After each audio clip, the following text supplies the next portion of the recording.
نبی کریم صلی اللہ علیہ وسلم کو اپنی امت کا یہ انداز پسند ہے کہ کوئی شخص سلام میں پہل کرے۔ نبی کریم علیہ الصلاۃ والسلام نے سلام میں پہل کرنے والے کو تکبر سے بری قرار دیا۔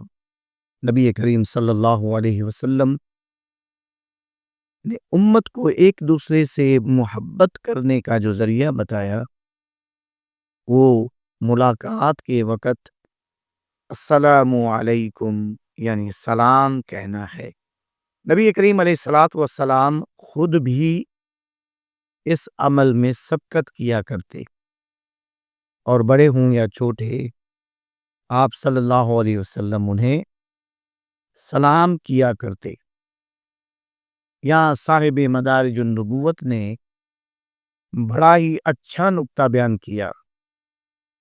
فرمایا کہ نبی کریم صلی اللہ علیہ وسلم سلام کرنے کو پسند کیا کرتے، تو آج کوئی شخص اگر نبی کریم علیہ الصلاۃ والسلام کو سلام عرض کرتا ہے تو نبی کریم علیہ الصلاۃ والسلام روزے سے انہیں جواب مرحمت فرماتے ہیں۔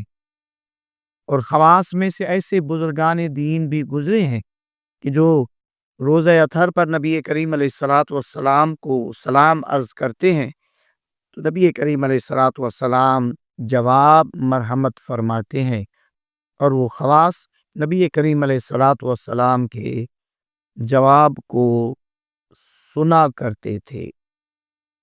تو ہمیں چاہیے کہ نبی کریم علیہ السلام کی بارگاہ میں سلام عرض کرتے رہیں اور مسلمانوں کو سلام کریں۔